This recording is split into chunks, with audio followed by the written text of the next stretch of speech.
సినీ నటి సంగీత తమిళ cine industry మీద కొన్ని అనుచిత వ్యాఖ్యలు చేయడం జరిగింది. సో అవన్నీ కూడా ఇప్పుడు సోషల్ మీడియాలో వైరల్ అవుతున్నాయి. ఎందుకంటే అసలు ఆమె ఏం చెప్పింది అని అనుకుంటే, తమిళ సినీ ఇండస్ట్రీలో నటించడం కన్నా తెలుగులో నటించడమే నాకు చాలా ఇష్టం. ఎందుకంటే తమిళ ఇండస్ట్రీలో హీరోయిన్లకి కనీస గౌరవం కూడా ఇచ్చి వాళ్ళు మాట్లాడరు అనే విధంగా కూడా తను కొన్ని వ్యాఖ్యలు చేయడం జరిగింది.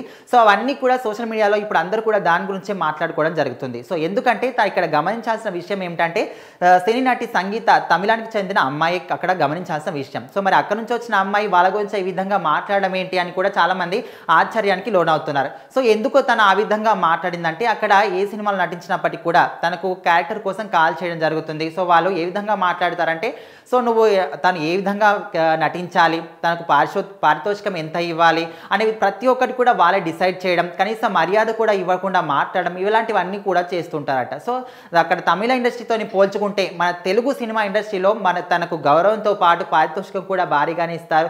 సో తను ఏ విధంగా నటించాలనే విషయం కూడా తనే నిర్ణయించుకుంటుంది. సో ఇలాంటి అక్కడ తమిళ ఇండస్ట్రీకి తెలుగు ఇండస్ట్రీకి పోల్చుకుంటే ప్రతి ఒక్కటి కూడా తెలుగు ఇండస్ట్రీలో చాలా ఎక్కువగా ఉంటాయి. అక్కడ కనీసం గౌరవం కూడా ఇచ్చి మాట్లాడరు. సో చూసుకుంటే తన కరెంటు బిల్లు కట్టడానికి కూడా డబ్బులు లేవు, ఆ డబ్బులు కూడా మేమే ఇస్తున్నాము, తను బతకడానికి కూడా మేమే డబ్బులు సహాయం చేస్తున్నాం అనే విధంగా కూడా వాళ్ళు మాట్లాడడం జరుగుతుందంట. సో ఇవన్నీ విన్న తర్వాత తను మాత్రం ఈ విధంగా మాట్లాడడం జరిగింది. సో ఓవరాల్గా చూసుకుంటే సంగీత అప్పట్లో ఒకే ఒక్క ఛాన్స్ అనే విధంగా ఖడ్గం సినిమాలో నటించి ప్రతి ఒక్కరి మనసులు కూడా దోచేసిందని చెప్పుకోవచ్చు. సో ఆ సినిమాలో చాలా ఇన్నోసెంట్గా తను ఒక యాక్టర్ ఉంది కాబట్టి ఆ ఇన్నోసెంట్ని ఏ విధంగా అంటే తను నటించడం కాకుండా ఆ పాత్రలో జీవించింది అని చెప్పుకోవచ్చు. సో ఆ సినిమా తర్వాత తనకు వచ్చిన అన్ని సినిమాలు కూడా మంచి భారీ సినిమాలు కూడా తనకు మంచి విజయాన్ని సాధించి పెట్టాయని చెప్పుకోవచ్చు.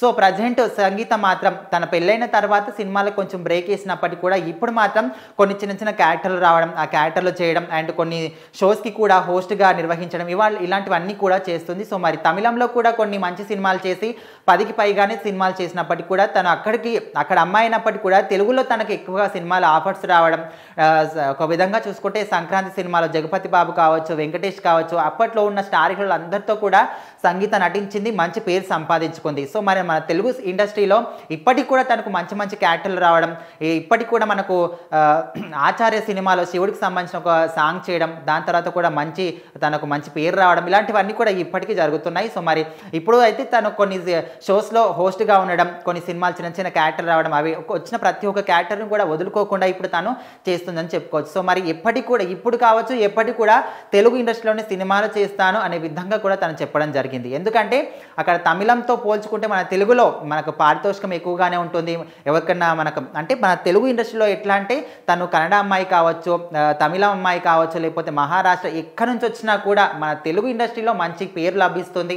ఏ సినిమా చేసినప్పటికీ కూడా మంచి మర్యాద ఇచ్చి మాట్లాడతారు, పారితోషికం కూడా ఎక్కువగానే ఉంటుంది. కాబట్టి తెలుగు ఇండస్ట్రీ అనేది కళామ తల్లి, వచ్చిన ప్రతి ఒక్కరికి కూడా అన్నం పెడుతుంది. సో అలాంటి తెలుగులోనే నాకు నటించడం చాలా ఇష్టం. సో మరి తమిళంలో కానీ ఎవరికి కూడా అట్లీస్ట్ బయట నుంచి వచ్చినా కూడా అక్కడున్న వాళ్ళకు కూడా అట్లీస్ట్ కనీస గౌరవం కూడా వాళ్ళు ఇచ్చి మాట్లాడరు. ఎందుకంటే ఏదైనా క్యారెక్టర్ ఇచ్చినప్పటికీ కూడా ఆ క్యారెక్టర్లో ఏ విధంగా నటించాలి, సో మరి క్యారెక్టర్ అక్కడికి ఎలా వెళ్ళి రావాలనే విషయం కూడా వాళ్ళే డిసైడ్ చేస్తారు. సో ఇలాంటివన్నీ కూడా నాకు నచ్చవు. సో మరి ఇప్పుడు ఆమె చెప్పిన మాటలు ఇవన్నీ కూడా చాలా సోషల్ మీడియాలో వైరల్ అవుతున్నాయని చెప్పుకోవచ్చు.